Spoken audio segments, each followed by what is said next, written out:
Assalamualaikum warahmatullahi wabarakatuh. Nama saya Saswati dengan nomor stambuk 2025211107 kelas C. Saya akan membahas antibiotik, antiseptik, desinfektan, dan preservatif atau pengawet. Pembahasan pertama yaitu antibiotik. Definisi antibiotik, penggolongan berdasarkan spektrum kerjanya, faktor-faktor yang menimbulkan resistensi, dan mekanisme kerjanya. Antibiotik adalah metabolit sekunder dan turunannya dengan aktivitas fisiologis yang dihasilkan oleh mikroorganisme, termasuk metabolit sekunder yang diproduksi oleh bakteri dan mikroorganisme lainnya, serta sintesis analog. Antibiotik adalah obat yang berguna untuk membunuh atau menghambat efek bakteri. Penggolongan antibiotik berdasarkan spektrum kerjanya ada dua, yaitu spektrum luas membunuh banyak jenis bakteri dan spektrum sempit membunuh jenis bakteri tertentu. Spektrum luas membunuh banyak jenis bakteri. Antibiotik spektrum luas aktif melawan banyak jenis mikroba seperti bakteri, Mycoplasma, dan protozoa. Contoh antibiotik dalam kelompok ini adalah penisilin, sulfonamid, ampicillin, tetracycline, dan rifampicin.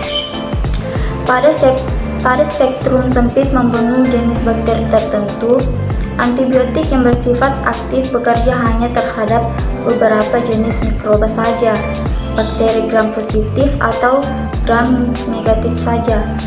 Penggunaan antibiotik ini sedapat mungkin untuk mengurangi risiko kolonisasi dan infeksi berat dengan resisten bakteri. Contoh antibiotik dalam kelompok ini adalah erythromycin dan isoniazid yang bekerja pada mikroba gram positif, sedangkan bentamisin bekerja pada mikroba gram negatif. Faktor-faktor yang menimbulkan resistensi yaitu pemberian antibiotik yang tidak perlu, penggunaan antibiotik yang tidak benar seperti dosis lebih kecil, waktu perawatan lebih sedikit, interval dosis salah, dan memperpanjang umur antibiotik yang ada berdasarkan penggunaan rasional. Mekanisme kerja antibiotik.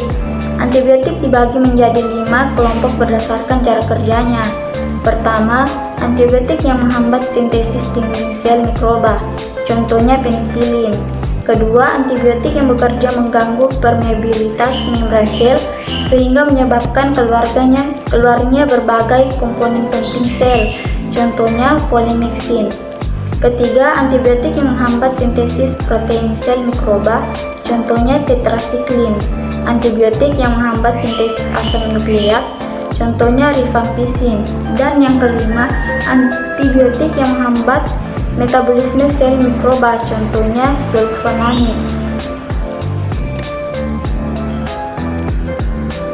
Pembahasan yang kedua yaitu antiseptik. Definisi, penggolongannya, cara antiseptik membunuh bakteri, dan mekanisme kerjanya. Antiseptik adalah bahan kimia yang digunakan untuk membunuh atau mencegah pertumbuhan mikroorganisme. Biasanya merupakan sediaan yang digunakan pada jaringan hidup. Penggolongan antiseptik yaitu antiseptik dapat digolongkan menjadi beberapa golongan, yaitu pertama, golongan halogen dan halogenafor. Halogen dan halogenafor digunakan sebagai antiseptik dan desinfektan, contohnya triclosan. Golongan fenol diketahui memiliki aktivitas antimikroba yang bersifat bakterisid namun tidak bersifat sporisid. Golongan ketiga yaitu golongan alkohol. Alkohol bekerja dengan mendenaturasi protein dari sel bakteri dan umumnya dibuat dalam campuran air pada konsentrasi 70% sampai 90% dan dapat digunakan sebagai antiseptik kulit dan sebagai pengawet. Keempat yaitu senyawa pengoksidasi. Senyawa pengoksidasi yang umum digunakan adalah hidrogen peroksida, benzoil peroksida, karbonat peroksida, kalium permanganat, dan natrium perborat. Cara antiseptik membunuh bakteri yaitu berdasarkan perbedaan struktur dinding sel bakteri. Berikut beberapa cara antiseptik membunuh bakteri yaitu pertama, denaturasi protein sel bakteri. Kedua, mengubah permeabilitas membran sel bakteri. Ketiga, interaksi dalam deoksiribonukleik asid atau DNA. Keempat, pembentukan helat sehingga menghambat pembentukan enzim. Mekanisme kerja antiseptik antara lain merusak lemak pada membran sel bakteri atau dengan cara menghambat salah satu kerja enzim pada bakteri yang berperan dalam biosintesis asam lemak. Pembahasan yang ketiga yaitu desinfektan. Definisinya, faktor-faktor yang mempengaruhi efektivitas desinfektan, fungsi desinfektan, dan mekanisme kerjanya. Desinfektan merupakan bahan kimia yang digunakan untuk membunuh zat satrinik atau bakterisid, terutama pada benda mati. Proses desinfeksi dapat menghilangkan 60% sampai 90% zat satrinik. Desinfektan digunakan secara luas untuk sanitasi, baik di rumah tangga, laboratorium, dan di rumah sakit. Faktor-faktor yang mempengaruhi efektivitas desinfektan menurut Darmadi pada tahun 2008 ada beberapa faktor yang mempengaruhi desinfektan, diantaranya sebagai berikut. Yang pertama yaitu faktor mikroba. Beberapa mikroba patogen memiliki daya tahan lebih baik dibandingkan dengan yang lainnya, misalnya M. tuberculosis. Yang kedua, faktor peralatan medis. Struktur fisik peralatan medis dengan permukaan rata dan rumit. Yang ketiga, waktu pemaparan. Lamanya waktu kontak antara desinfektan dengan cara mengikat zat aktif desinfektan.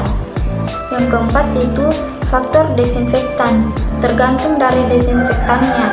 Ada yang bekerja secara optimal pada suasana asam atau suasana basah. Fungsi desinfektan yaitu bahan desinfektan diartikan sebagai bahan yang mengganggu pertumbuhan dan metabolisme bakteri, sehingga bahan tersebut dapat menghambat pertumbuhan atau bahkan membunuh bakteri. Mekanisme kerjanya berdasarkan mekanisme kerjanya yaitu desinfektan yang ideal adalah bekerja dengan cepat untuk menginaktivasi mikroorganisme pada suhu kamar, berspektrum luas, aktivasinya tidak dipengaruhi oleh bahan organik, pH, temperatur, dan kelembapan. Pembahasan yang terakhir yaitu preservatif atau pengawet. Definisinya syarat zat penghambat, fungsi, dan mekanisme kerjanya.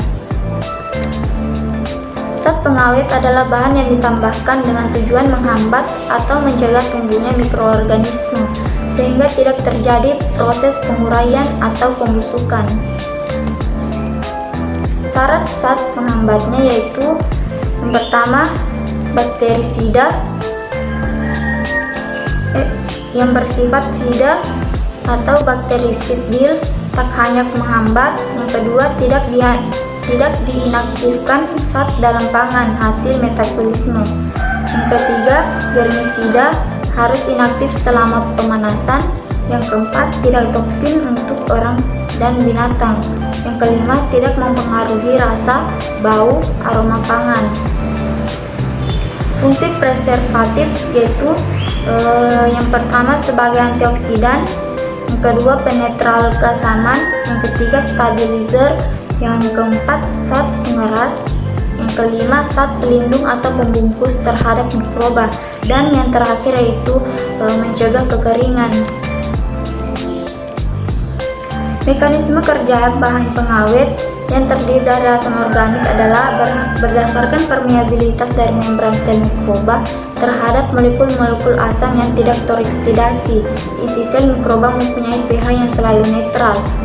Bila sitoplasma mempunyai pH lebih asam atau basa, maka akan terjadi gangguan pada organ-organ sel menjadi terhambat. Baiklah, itu beberapa penjelasan dari saya. Saya akhiri. Wassalamualaikum warahmatullahi wabarakatuh.